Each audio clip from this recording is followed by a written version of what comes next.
제가 지금 강남인강에서 오전에 촬영을 하고 점심시간에 오늘은 노트북을 갖고 와서 지금 시험 대비 기간이라서 지금 모의고사를 만들고 있었어요. 제가 모의고사를 만들면서 딱 드는 생각이 뭐냐면, 와, 진짜 학생들이 나처럼 열심히만 공부를 하면, 뭐 중간고사, 기말고사 못 볼 게 없는데, 왜 학생들은 이 방법을 모를까? 심지어 제가 이제 예전에도 영상을 저희 학원에서 내신 대비를 할 때, 요런 문제가 세마고등학교의 시험에 21번, 22번으로 나왔었다. 물론 이제 저는 그런 거를 영상에서 거짓말 할 수가 없죠. 왜냐면 증인들이 저희 학원의 학생들이니까. 저희가 딱 직전 보강 때 했었던 문제가 그대로 시험에 나오고, 주간 테스트로 평소에 내신 대비 기간에 풀었었던 문제들이나, 우리 교재에 있는 문제들이나 이런 부분들에서 시험에 나오고, 실제로 그래요. 근데 이제 여기서 얘기하는 시험에 나온다라는 건 그냥 뭐 어느 문제집이나 있는 문제가 시험에 나왔다라고 하는 걸 가지고 우리가 대비한 거에서 나왔다라는 게 아니라 세마고에서 진짜 변별력을 요하는 21번, 22번 정말 어려운 문제, 시중에 그 어떤 문제집에서도 볼 수 없는 그 문제가 이제 나왔다라고 하면 적중률이 높다라고 생각을 하죠. 그러다 보니까 어떤 이제 댓글로 뭐 시험 문제가 유출된 게 아니냐. 사실 제가 생각해도 소름 돋을 정도로 시험지를 보고 나면 학생들도 톡이 와요. 선생님 공부했었던 문제 그대로. 심지어 선생님이 이거 꼭 나올 거라고 얘기했던 거 그대로. 6명이서 같이 준비를 했는데 이게 나온다 하면 너희들 중에서 4명이 틀릴 거야 라고 얘기했는데 그것마저도 똑같이 2명만 맞추고. 이런 일이 벌어져요. 그러면은, 이거 진짜 문제가 유출된 거야? 라고 생각할 수 있겠죠. 근데 여기서 이제 여러분들이 수능을 준비하는 거랑 내신이 준비하는 거랑 왜 내가 문제를 마치 유출한 것처럼 보일 정도로 그렇게 적중할 수 있는지에 대한 제가 중간고사 대비 팁을 이야기해 주려고 합니다. 지금 모의고사 문제를 이렇게 만들다 보니까 또 이런 생각이 들어요. 제 노트북에는요, 각 폴더에 학교 프린트라는 폴더가 하나 있습니다. 자, 이 학교 프린트라는 폴더는 매년 달라져요. 올해 학교 선생님들이 학생들한테 주신 프린트, 작년에 주셨던 프린트는 쓰지 않아요. 그래서 올해는 다시 업데이트를 시키죠.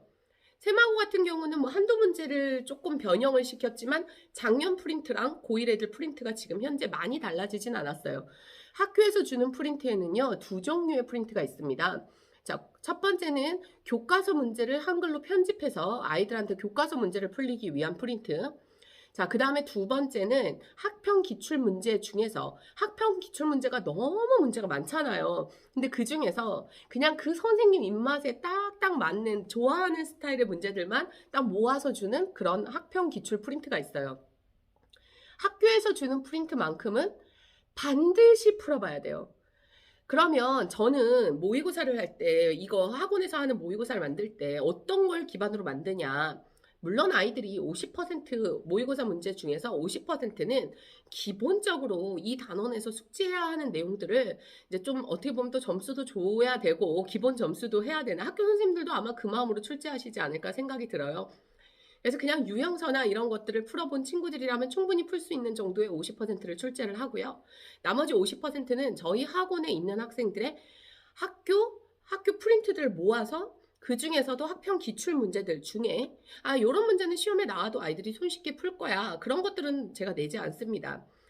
요런 문제가 나오면 이거 아마 많이 틀릴 것 같아.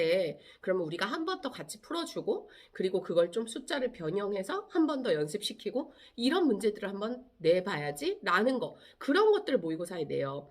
그리고 나중에 직전 보강 파이널 할 때는 시험 보기 바로 전날에 애들이 지금 한 달간 이렇게 준비를 하잖아요. 그러면은 그때 했었다 하더라도 또 까먹어요. 그러니까 그런 문제들만 쭉 모아서 파이널로 직전 보강 때 다시 한번 리뷰를 해주죠. 그러니까 시험을 보면 어제 직전 보강에서 했었던 내용이 이제 남아 있으니까 어제 공부했던 게 그대로 나왔네? 라고 생각하지만 사실은 한 달 동안 준비하면서 제가 계속 그 각 학교에 있는 프린트들의 문제들을 다 모아서 변형시키고 한 거예요. 그런데 그런 걸 모르죠. 그러니까 실제로 지금 고등학생들 중에 원래는 본인이 그거를 잘한다면 정말 좋겠죠. 수학뿐만 아니라 전 과목에다가 그걸 활용하는 거예요. 학교에서 준 프린트들을 내가 여기서 문제들을 아니면 선생님이 이 주신 프린트가 혹시라도 어느 문제집에서 발췌해서 문제들을 좀 주신 것인가. 예전에 병고 같은 경우에는 1등급 수학에서 문제들을 좋은 문제들을 발췌해서 프린트를 만들어서 주신 적도 있었고요. 좀 대부분은 이제 학평 기출이 저작권 문제가 크게 걸리지 않기 때문에 학평 기출 위주로 많이 주시는 경우가 있어요. 그래서 간혹 가다가 막 학생들 사이에서 우리 학교 시험을 잘 보려면 뭐 절대 등급을 꼭 풀어야 돼. 1등급 문제를 꼭 풀어야 돼. 막 이런 이야기 하지만 사실은 절대 등급과 1등급에 나와 있던 그 문제들도 학평 기출 문제를 변형시켜서 만든 문제집에 있는 건데 그게 유사하게 나왔는데 어떤 친구가 절대 등급을 풀다가 우리 학교 시험이 절대 등급에서 나왔어 하고 그 문제를 보여주니까 애들이 어머 그러네 하면서 절대 등급을 다 같이 푸는 거예요. 예, 사실 문제집이라는 것도 다 그 기반이 이제 그 학평 기출 문제들을 통해서 기반으로 나온 거고. 근데 여기서 이제 또 중요한 사실. 그래, 그럼 내가 중간고사를 준비할 때 그런 분석들을 다 할 시간이 없고 학생들은 문제를 봐도 금방 잊어버려요. 이게 어디서 나왔는지. 그러니까 이제 그거를 해줄 수 있는 게 바로 학원에서 역할이죠. 그래서 선생님이 그걸 해줄 테니까 이제 중요한 거는 그걸 풀 수 있는 자생 능력이 있어야 되는데 그게 문제죠. 그래서 겨울방학 때부터 이렇게 차근하게 개념 공부 위주로 그리고 개념 심화 그리고 얘가 어떻게 응용되는지 이런 내용들을 다 설명을 해줬는데 내신 대비할 때 또 새로운 거야. 아니 무슨 밑 빠진 독에 물 붓기도 아니고 매번 할 때마다 새로워. 나는 사실 이 얘기를 또 해주면 애들이 지겨워하지 않을까? 이런 생각이 들기도 하는데 애들은 매번 새로워요. 매번. 그게 저도 가끔씩 깜짝깜짝 놀라요. 그래서 학생의 자세는 그날 배운 것만큼 아니 그 단원에서 그 중간고사에 볼 것만큼은 그래도 복습을 거듭해야 되지 않을까. 그래서 내가 선생님하고 같이 풀었었던 문제나 테스트 보다가 틀렸던 문제들 위주로 해서 한 번 틀렸던 문제는 다시는 틀리지 않겠다. 이런 각오로 해야 되지 않을까라는 게 바로 학생의 자세로서의 생각이라 해요. 그리고 제가 세마고에서도 있었던 일인데 그 친구들 준비를 시켜주면서 6명 중에서 이 문제는 좀 어려워서 똑같이 나온다 하더라도 너희들 중에 4명이 틀릴 거야 라고 했는데 진짜 4명이 틀렸거든요. 아니 똑같은 자리에서 똑같이 같이 수업을 들었는데 왜 같은 문제가 나왔는데 누군 맞추고 누군 틀리냐.